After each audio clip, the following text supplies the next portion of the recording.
तो अभी भी इंडिया में लोग ऑटोमेटिक ट्रांसमिशन से बहुत ज़्यादा डरते हैं। उसके कारण जो है वो ये है कि भाई सुनने में लोगों के ये आता है कि ये ट्रांसमिशंस बहुत ज़्यादा इशू जनरेट करते हैं, जल्दी ख़राब हो जाते हैं। स्पेशली थार 4x4 में कहते हैं कि भैया ऑफ रोड में मैनुअल बेटर है। पता नहीं है कि क्यों बेटर है कि नहीं है, पर सुन लिया किसी का तो कहते हैं कि हाँ भैया मैनुअली बेटर होगा, तो कॉम्प्रोमाइज़ कर लिया। इस तरह की बहुत सारी चीज़ें मैं नोटिस कर रहा हूँ। तो अब यार जब गाड़ी है तो अपने को वो वीडियो भी बनानी थी कि भाई काफ़ी लोग पूछ रहे थे ऑटोमेटिक ट्रांसमिशन किस तरह कैसे।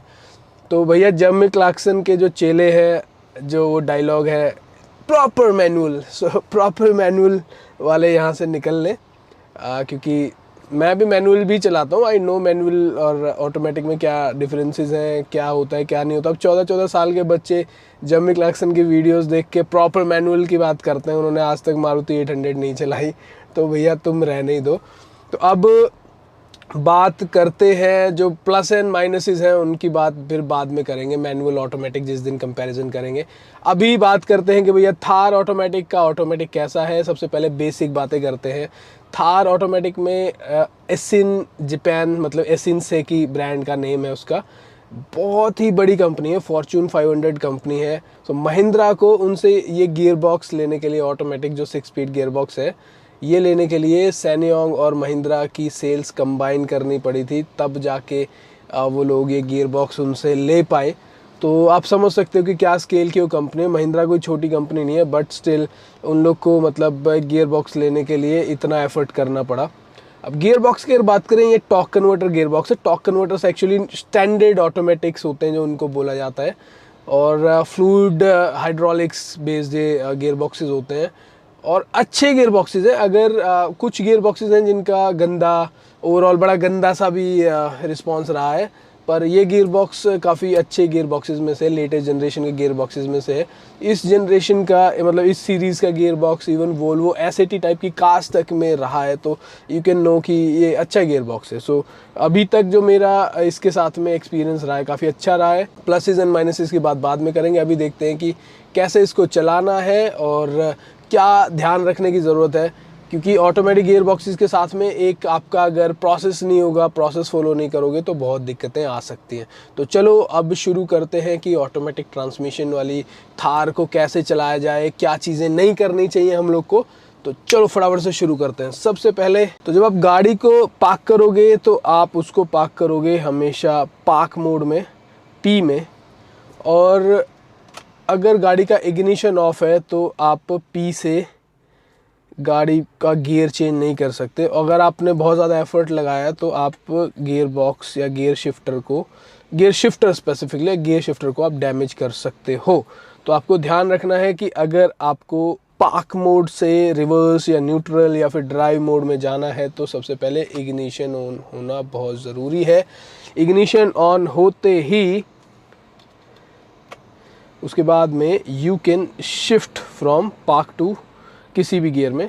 पर अगर आपने मान लीजिए गाड़ी पार्क में खड़ी है तो सबसे पहले स्टार्ट करके जो वार्म अप होता है वो पार्क में ही करना ज़रूरी है। Park is sort of A gear जहाँ पे ये गियर बॉक्स को लॉक कर देता है, और आपको कभी भी पार्क मोड में रेड लाइट पे नहीं रुकना है, क्योंकि अगर मान लीजिए पीछे से गलती से किसी ने आपको ठोक दिया तो उस टाइम पे गाड़ी का गियर बॉक्स डैमेज हो सकता है, क्योंकि वो लॉक्ड है।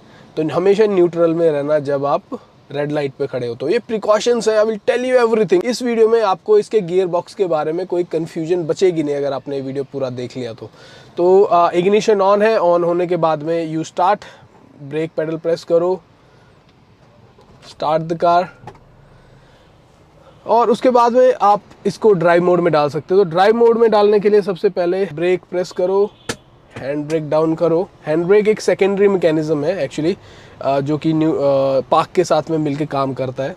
उसके बाद में एक बटन है यहाँ पे, सो ये बटन हर बार प्रेस करने की ज़रूरत नहीं होती, और उसके साथ में 4x4 का लीवर है। तो 2 लीवर है इसके अंदर, और दोनों को किस तरह से ऑपरेट करना है आज मैं आप लोग को बताऊंगा। सो ड्राइव मोड में मान लीजिए पार्क से हमें बाहर निकलना है, सो हमें ये बटन प्रेस करना पड़ेगा, लॉक बटन इसको बोलते हैं, और उसके बाद में ब्रेक पैडल प्रेस करते हुए आप इस तरह से इसको ड्राइव मोड में लेके आ सकते हो। जैसे ही ड्राइव मोड में आएगी डैशबोर्ड पे वी विल सी कि डी मोड में आ गई है गाड़ी, और आप ब्रेक पेडल जैसे ही प्रेस करोगे गाड़ी मूव होना शुरू हो जाएगी। तो ड्राइव मोड में है गाड़ी अभी, और ये 6 स्पीड का गियर बॉक्स है, गियर्स चेंज करता रहेगा अपने आप आपके पैडल इनपुट के हिसाब से। तो एक गियर बॉक्स का जो सॉफ्टवेयर है वो एडेप्टिव सॉफ्टवेयर है, तो ये आपके पैडल इनपुट्स के बेसिस पे गियर बॉक्स लर्निंग फेज़ में रहता है, सीखता रहता है और ऑप्टिमाइज़ करता रहता है उस तरह से अपने शिफ्ट्स को। तो अगर आप हैवी फुट वाले हो तो आपके हिसाब से चेंज करेगा, आप लाइट फुट वाले हो तो उस हिसाब से चेंज करेगा। तो एडेप्टिव गियर बॉक्स है ये। उसके साथ में आप मैनुअल मोड में भी जा सकते हो। मैनुअल मोड में जाने के लिए आपको इसको लेफ़्ट की तरफ धकेलना पड़ेगा, तो ये मैनुअल मोड में चला गया। जब ड्राइव मोड में गाड़ी रहेगी उस टाइम पे ये शिफ्ट करता रहेगा, हर 2000 आरपीएम पे पहुंचते ही गियर्स को नेक्स्ट।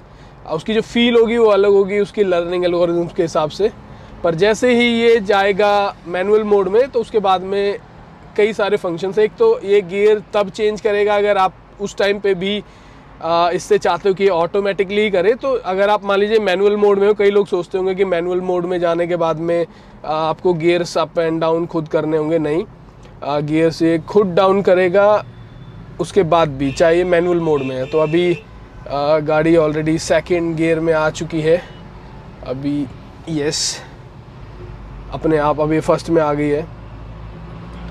और आप अगर आपको खुद चेंज करना है तो आप इसको आगे की तरफ प्रेस करोगे तो गियर प्लस कर देगा, पीछे की तरफ खींचोगे तो गियर माइनस कर देगा। तो अभी ये जैसे 4000 आरपीएम के आसपास तक चला गया था क्योंकि मैंने गियर चेंज नहीं किया था।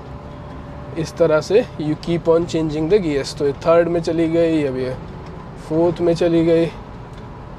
और सबसे ख़ास बात है कि मैनुअल मोड में भी अगर इसको लगता है कि आपका गियर सिलेक्शन गलत है तो ये आपको अलाउ नहीं करेगा गियर चेंज करना। सो जैसे मैं काफ़ी स्लो स्पीड में था तो इसने मुझे थर्ड से फोर्थ में नहीं जाने दिया। सो ये एक बार ब्लिंक करेगा और ब्लिंक के बाद में आपको मतलब उसी गियर में रख लेगा। और उसी तरह आप अगर गलती से बहुत हाई आरपीएम पे गियर डाउन करना चाहते हो तो फिर ये डाउन भी नहीं करने देगा आपको। सो काफ़ी एक तरह से फुल प्रूफ गियर बॉक्स है। अब इसने करने दिया तो ये ऑलरेडी प्री डिफाइंड इसके अंदर प्रोग्रामिंग है कि भाई इस तरह से ऐसी कोई चीज़ें आप ना कर पाओ जिससे कि आप इस गियर बॉक्स को डैमेज कर दो। तो काफ़ी फुल प्रूफ गियर बॉक्स मुझे लगा उस सेंस में, क्योंकि इसकी जो ड्राइविंग स्टाइल रहने वाली है गाड़ी की वो उतनी स्पोर्टी नहीं रहने वाली है जैसे कि स्पोर्ट्स कार की होती है। तो मैंने वापस इसको ऑटो मोड में डाल दिया अभी। अब होगी ये बातें, उसके बाद में 2 गियर और हैं, एक है न्यूट्रल और उसके साथ में एक है रिवर्स। सो उसके बारे में भी बात करते हैं अभी। तो जैसे हम लोग किसी रेड लाइट पे रुकेंगे ना तो वहाँ पे हमें बिल्कुल हॉल्ट पे आके, और आप ड्राइव मोड में अगर मान लीजिए ब्रेक प्रेस करके खड़े हुए, ब्रेक रेड लाइट काफ़ी लंबी है तो ऐसे नहीं करना चाहिए। इसी वजह से इंडिया में गियर बॉक्सेस के साथ में इशू है। तो ऑलरेडी रेड लाइट आ चुकी है, अब हम डेमोन्स्ट्रेट कर सकते हैं। तो अब मैं यहाँ पे रुकूंगा, रुक गया मैं, बिल्कुल हॉल्ट पे आ गया। और क्योंकि गाड़ी ड्राइव मोड में है तो आप जैसे ही ब्रेक छोड़ोगे गाड़ी चलने को तैयार होगी। तो इसका मतलब ये है कि already gear box is under pressure. So आप इसको without any button press etcetera आप इसको धकेलो, it will go into neutral.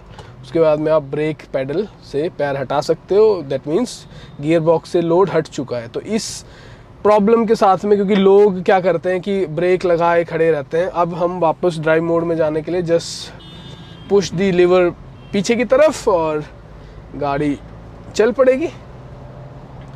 तो हमें जो ये बटन है ये बटन प्रेस करना है जब हम जाते हैं न्यूट्रल से पार्क में या फिर पार्क से रिवर्स में, उस टाइम पे हम लोग को ये बटन प्रेस करना पड़ता है।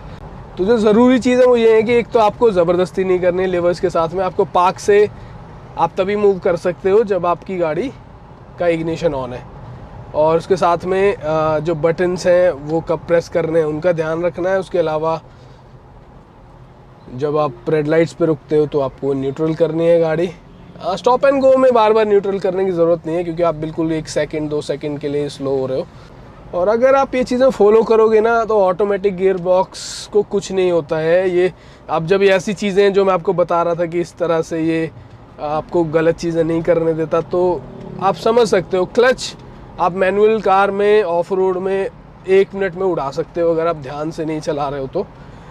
हाँ, ऑटोमेटिक गियर बॉक्सेस में अगर कोई इशू आ जाता है तो महंगा है रिपेयर, बट अगर आप प्रोसेस फॉलो करते हो जो मैन्युफैक्चरर बोलता है तो ये गियर बॉक्सेस ज़्यादा रिलायबल हैं, ज़्यादा ट्रबल फ्री हैं, इजी हैं चलाने में आपके लिए मैनुअल के कंपैरिजन में। पर जो बात है वो ये है कि आपको इस चीज़ का ध्यान रखने की बहुत ज़्यादा ज़रूरत है कि आप प्रोसेस फॉलो करो, क्योंकि उन लोगों को पता है कि यार 5 साल की वारंटी आप एक्सटेंड करा सकते हो, 3 इयर्स की स्टैंडर्ड वारंटी 2 साल की, और तो 5 साल की वारंटी उन लोग को मेंटेन करनी है। तो आपको सेफेस्ट प्रोसेस बताएंगे कि भाई आप ऐसे करो जिससे कि आपकी गाड़ी कभी इश्यूज़ ना क्रिएट करे।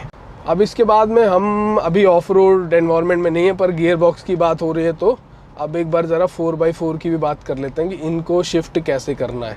तो एक बार ज़रा मैं हॉल्ट हो जाता हूँ, रुक जाता हूँ प्रॉपरली, हज़ार लाइट्स ऑन कर देता हूँ एंड मैं न्यूट्रल में चला जाता हूँ। तो जब इस वाले लीवर की बात आती है, सेकंड लीवर की, जो कि है 4x4 के लिए, तो वहाँ पे गाड़ी पहले न्यूट्रल में होनी चाहिए। आपको रुकना पड़ेगा उन गियर्स को चेंज करने के लिए। तो सबसे आगे जो है वो है 2 हाई, उसके बाद में 4 हाई, उसके बाद में न्यूट्रल और उसके बाद में 4 लो। तो 2 हाई, 4 हाई और 4 लो के बारे में भी मैं आपको ज़रा बता देता हूँ। 2 हाई का मतलब है नॉर्मल ड्राइविंग, पीछे वाले जो टायर हैं, जो 2 व्हील ड्राइव गाड़ी हाई स्पीड में चल सकती है, एच मतलब हाई। उसके बाद में दूसरा है 4 हाई। सो इस टाइम पे एक डिफरेंशियल जो है वो भी लॉक इन हो जाता है, मतलब दूसरा डिफरेंशियल भी चलने लगता है और फिर 4 व्हील्स को पावर जाने लगती है, तो वो 4 हाई बन गया। मतलब आप उसमें अच्छी स्पीड्स पे, जितनी स्पीड्स पे आप नॉर्मली 2 हाई में चलाते हो चला सकते हो। जो 4 लो है वो है लो रेशो गियर बॉक्स। तो एक गियर बॉक्स और एंगेज हो जाता है जो कि आपकी स्पीड्स को कम कर देता है और टॉर्क को बढ़ा देता है। तो ये 4 लो है। अब ये एंगेज कैसे करते हैं वो दिखाता हूँ। गाड़ी होनी चाहिए न्यूट्रल में।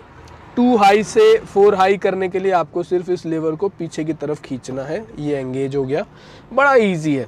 उसके बाद में आपको अगर 4 हाई से 2 हाई में जाना है उसके लिए भी आपको सिर्फ इस तरह से प्रेस करना है, ये चला जाएगा 2 हाई में, पर गाड़ी न्यूट्रल होनी चाहिए, आपको रुकना पड़ेगा। उसके बाद में आपको मान लीजिए 4 हाई से जाना है 4 लो में, तो बीच में न्यूट्रल दिया गया है। एक बार न्यूट्रल होना ज़रूरी है क्योंकि वो शिफ्ट हो रहे हैं गियर्स बीच में। सो 4 हाई से न्यूट्रल जाने के लिए आपको इसको नीचे की तरफ प्रेस करना पड़ेगा। लीवर में ये मोशन है क्योंकि दूसरे वाले गियर्स को कनेक्ट करेगा, तो इसको नीचे दबाना है और न्यूट्रल में खींच देना है इसको। तो अब ये न्यूट्रल में हो गया। जब ये न्यूट्रल में होगा तो ये वाली गियर्स भी लगाने के बाद में गाड़ी चलेगी नहीं, क्योंकि वो ये ओवरराइड कर देगा इस वाले न्यूट्रल को। तो अगर हमें न्यूट्रल से 4 लो में आना है तो सिर्फ लीवर को खींचना है पीछे की तरफ, और वापस जाना है तो आपको धकेलना है आगे की तरफ। न्यूट्रल आ गई वापस। न्यूट्रल से 4 हाई में जाना है तो आपको फिर से इसको प्रेस करना पड़ेगा और ये चली जाएगी 4 हाई में। और 2 हाई में जाना है वापस तो सिर्फ ऐसे प्रेस करो, 2 हाई में चली जाएगी। उसके बाद में आप ड्राइव मोड में डालो गाड़ी को इस तरह एंड गाड़ी चलना शुरू हो जाएगी। सो ये है फंडा। उसके अलावा अब ऑफ रोड में ये कैसा चलती है, क्या फीलिंग आएगी, उसकी बात करेंगे जब हम इसको ऑफ रोड में चलाएंगे। मैंने एक्चुअली टेस्ट भी किया था, चलाया था, बड़ा अच्छा फीलिंग आता है, नो डाउट अबाउट इट, और बड़ा कंट्रोल रहता है। तो वहाँ पे बात करेंगे कि जो ऑटोमेटिक्स हैं वो एक्चुअली बढ़िया हैं कि ख़राब हैं ऑफ रोड में। नेक्स्ट रहेगी 2 वीडियो के बाद आएगी, वो हम देख लेंगे। तो इस वीडियो को अब यहीं पे ख़त्म करते हैं। इस तरह से चलती है थार 4x4 और देखते रहो डीसीवी दोस्तों। Bye bye.